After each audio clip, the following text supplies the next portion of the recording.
मलाई पहिलो कुरो त वडाजीले जानकारी दिनुभयो। हजुर जानकारी दिए पश्चात चाहिँ नि म पटक पटक आउँदै हेर्दै चाहिँ नि जाँदै गरिरहेको चाहिँ नि म आउन नपाए पनि मैले चाहिँ नि अब यहाँको स्थानीय भद्रबलाईसँग चाहिँ नि स्थानीयहरूसँग चाहिँ नि मैले फोन गरेर बुझेँ। सम्पूर्णलाई हार्दिक स्वागत गर्दै त्यो दिनको लागि विशेष निमन्त्रणाको लागि हामी यहाँ भेला भएका छौँ र केही कुराहरू उहाँसित पनि भयो र उहाँले सबै कुराहरू अहिले भन्न सबै कुरा मिल्दैन। म अहिले तन्दुरुस्त नै छु, मेरो आत्मा बल घटेको छैन, शरीर कमजोर होला आफ्नो ठाउँमा छ, तैपनि उहाँले जति ज्ञान प्राप्त गर्नुभएको छ त्यसलाई चाहिँ यो 49औं दिनको दिन आफूले प्राप्त गरेको ज्ञानलाई चाहिँ बाँड्दै हुनुहुन्छ।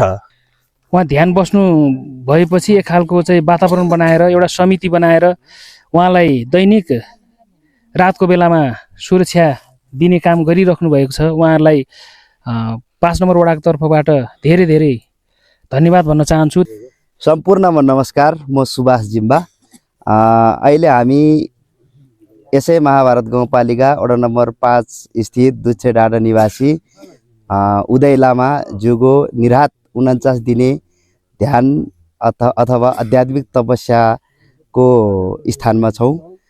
यतिखेर चाहिँ हामी उहाँको स्वास्थ्य अवस्था, उहाँको चाहिँ यहाँको वास्तविक अवस्था बुझ्नको लागि हाम्रो यसै महाभारत गाउँपालिका वडा नम्बर 5 को वडा अध्यक्ष आदरणीय विजय राणा, यसै 5 नम्बर वडामा रहेको ग्रामोन्नति माध्यमिक विद्यालयको विद्यालय व्यवस्थापन समितिको अध्यक्ष पनि हुनुहुन्छ। योभन्दा अगाडि हामीले भिडियो मार्फत पनि जानकारी गराएका थियौँ। उहाँको विद्यालयको तर्फबाट विद्यालयको चाहिँ प्रधानाध्यापक लगायत शिक्षक गुरुहरू पनि आइपुग्नु भएको छ। चौकीका आदरणीय चाहिँ प्रहरी ज्यूहरू पनि उपस्थित हुनुहुन्छ। लगायत यो उदय लामाज्यूको तपो ध्यान चाहिँ संरक्षण समितिको विशेष व्यक्तित्वहरू पनि यहाँ हुनुहुन्छ।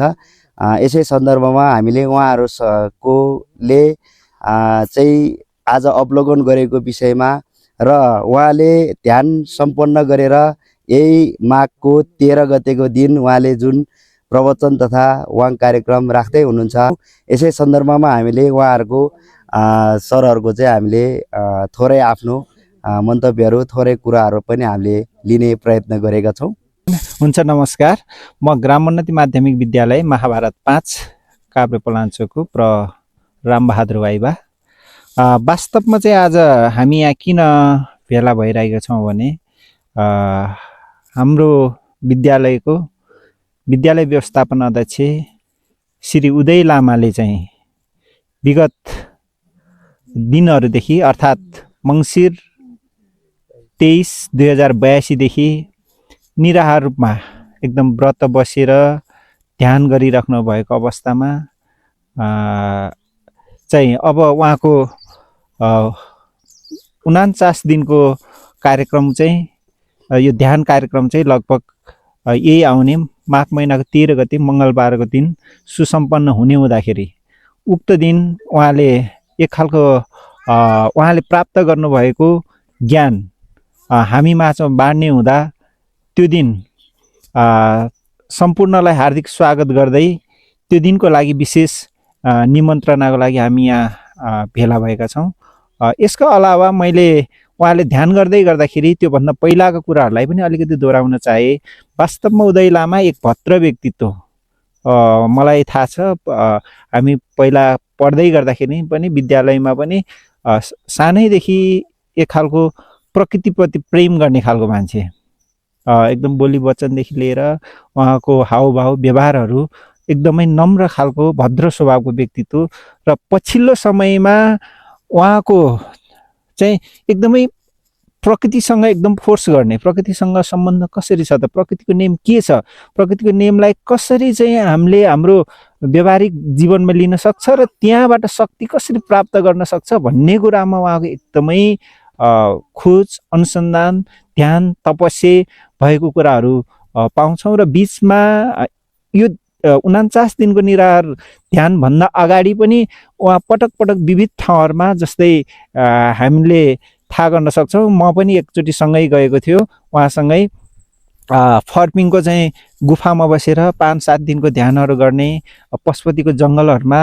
गएर उहाँले विभिन्न तपाईँहरूले प्रकृतिको भित्र चाहिँ के इनर्जी छ त, त्यो इनर्जी हामीले कसरी युज गर्न सक्छ भन्ने कुरालाई चाहिँ उहाँको एकदमै चासो थियो। अहिले आफ्नै घर छेउको जङ्गलमा ओडारमा बसेर उहाँले आफ्नो एउटा ज्ञान प्राप्त गर्दै हुनुहुन्छ। जुन मङ्सिरको 23 गतेबाट उहाँले आफ्नो कार्य सुरु गर्नुभयो। आज 46औं दिनमा हामी यहाँ हेर्न आइरहेका छौँ र हेर्दैछौँ र केही कुराहरू उहाँसित पनि भयो र उहाँले सबै कुराहरू अहिले भन्न सबै कुरा मिल्दैन। म अहिले तन्दुरुस्त नै छु, मेरो आत्मा बल घटेको छैन, शरीर कमजोर होला आफ्नो ठाउँमा छ, तैपनि उहाँले जति ज्ञान प्राप्त गर्नुभएको छ त्यसलाई चाहिँ यो 49औं दिनको दिन आफूले प्राप्त गरेको ज्ञानलाई चाहिँ बाँड्दै हुनुहुन्छ। यही ज्ञान बाँड्ने क्रममा यहाँ ओडावासी, गाउँवासी र सम्पूर्ण उहाँलाई चिन्नुहुने आफन्त शुभचिन्तकहरूले उक्त उहाँको ज्ञानलाई सुन्न र उहाँले प्राप्त गरेको ज्ञानलाई चाहिँ प्रचार प्रसार गर्नको लागि सम्पूर्ण व्यक्तित्वहरू, महानुभावहरू यस ठाउँमा आएर उहाँले दिने प्रवचनलाई सुन्दैन हुन हार्दिक अनुरोध गरिन्छ। नमस्कार, म विजय राणा मगर, यसै महाभारत गाउँपालिका 5 नम्बर वडाको वडा अध्यक्ष। उहाँ उदय लामा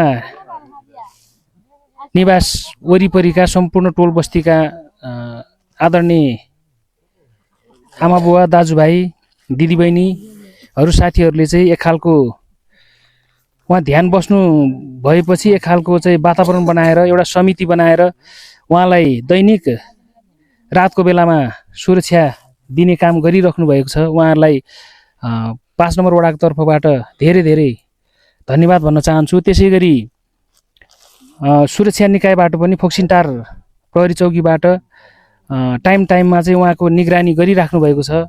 फोक्सिन्टार प्रहरी चौकीलाई पनि 5 नम्बर वडाको तर्फबाट विशेष धन्यवाद भन्न चाहन्छु।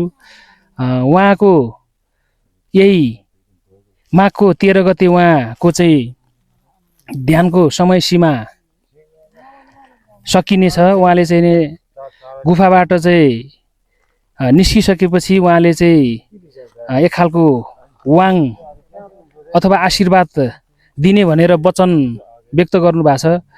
तपाईँ सम्पूर्ण महानुभावहरू 13 गतेको दिन दुच्छे डाँडा, उहाँको निवास दुच्छे डाँडामा उपस्थित भई उहाँको वाङ लिनको लागि चाहिँ उपस्थित भइदिनु हुन सम्पूर्णमा अनुरोध गर्दै, जो जतिले यो फेसबुक मार्फत यो भिडियो हेर्नुहुन्छ तपाईँ सम्पूर्णले चाहिँ सेयर गरेर चाहिँ सहयोग गरिदिनु हुन अनुरोध गर्दै मेरो केही भनाइहरू यहीँ टुङ्ग्याउन चाहन्छु। धन्यवाद। लगभग उहाँको 49 दिन सिद्धिनको लागि लगभग 3 दिन जति बाँकी रहेको कुरा पनि यहाँ सबैजनालाई यही भिडियो मार्फत अवगत गराउन चाहन्छौँ।